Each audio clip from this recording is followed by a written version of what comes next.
In the summer of 2006, that year, my dad was diagnosed with cancer. His cancer had returned, and my family and I, we had just moved back into town to work at New Hope, and through that process, my dad became sick, and towards the end of the summer, it got worse.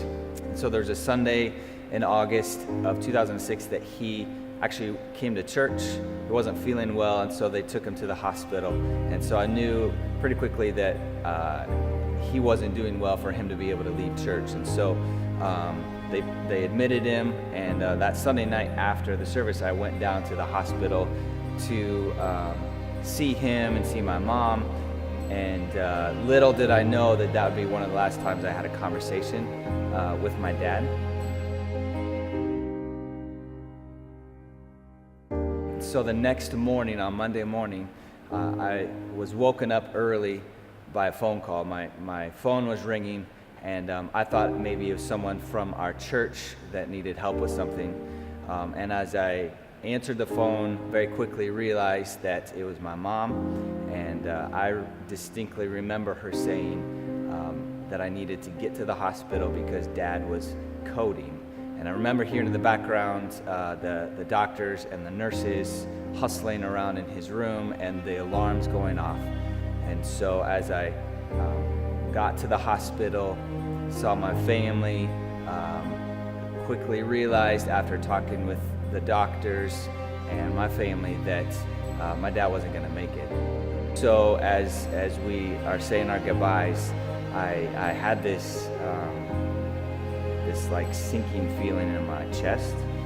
It was, when people describe, it was like this massive weight on my chest. It's so hard to describe that pain and the hurt that I was feeling.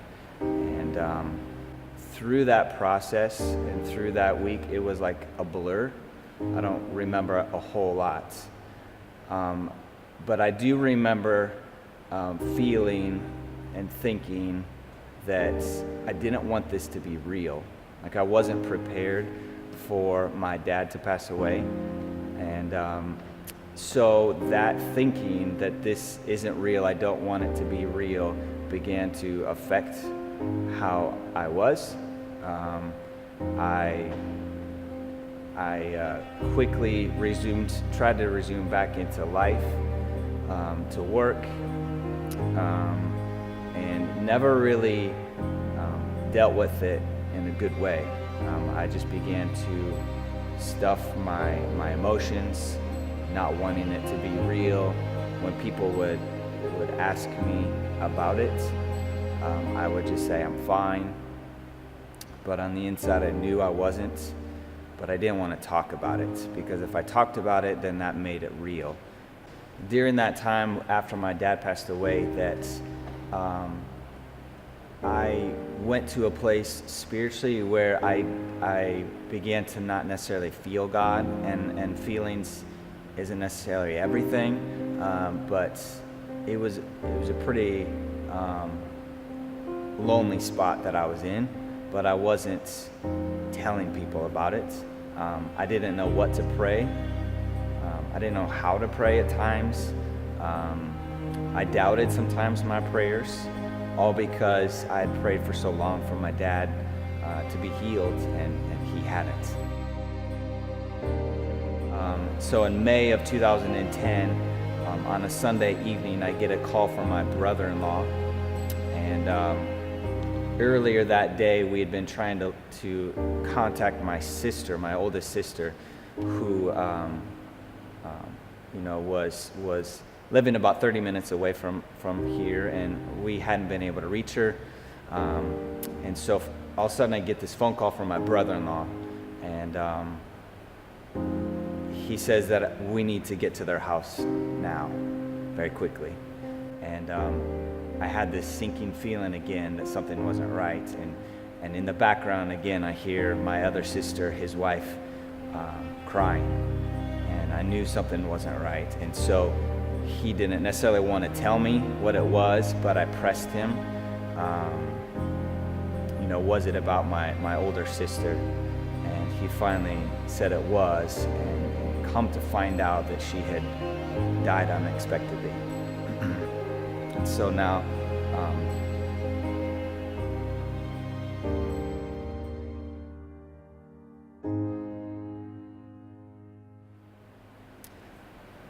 so I already hadn't dealt with properly in a right way with my dad, and now all of a sudden my sister, who, unexpectedly is taken away again. Those emotions are coming back. So we go to my brother-in-law and sister's house to be together with family, and I truly felt like this was such a surreal moment that I was having like this out-of-body experience where I was watching myself just react to the situation. It's like I could see myself watching myself on TV, making phone calls to people, to friends, to family. It just did not seem real to me. And once again, another person from my family was taken away, and I didn't get a chance to say goodbye. And so in February 2017, I was driving our church bus back from a ski trip with our high school students. We were in Minnesota, and I get a phone call from my sister, and I don't answer it because I'm driving the bus and I need to be safe, and I'm on the interstate. Very quickly, she sends me a text, says, "You need to call me, it's about Mom." And I knew something wasn't right. My mom had been hurting and somewhat sick for a while, and so I called her quickly, and I just remember her crying, saying, "Mom's gone." And what was so difficult about that moment is that my daughter was on the bus with us. I was able to put on a face and pretend like things are good. People would ask me how I'm doing again, and I would say I'm fine. But on the inside, I knew I wasn't. And on the inside, I wanted to talk about it. But for whatever reason, I just put up a wall and pretended like I'm doing okay. Even my wife would talk to me and try to get me to talk through things, and I didn't want to. The reason why I wasn't talking about it was partly because I didn't know how to express. I didn't know how to word things.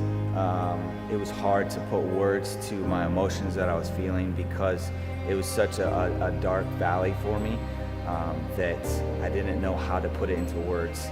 And I didn't want to talk about it, or I didn't talk about it because I felt like very few people could relate on that level. Even people who care for me so much, they would do their best. But inside, I was kind of resentful because they hadn't gone through it. And I was happy that they hadn't, but at the same time, it's like they can't relate to that level. And so I just held it inside. I began to ask God, what is it you're trying to do in this situation? God, what is it you're trying to teach me? God, what is it that you're trying to accomplish through this? And that began to open up my eyes of my faith even more. But there's this one word that has begun to rise to the surface for my life, especially in the last couple of years, and it's this word faithful. I have seen how God has been faithful. When I didn't know what to pray, I didn't know how to pray, I didn't want to pray, I saw that God was still faithful to me, and He loved me. And it wasn't something that I had to read about in the Bible to learn. I needed to experience it. And so when I read portions of the Bible and it would say, "My God is faithful," I would see that, but it wasn't the same as experiencing it.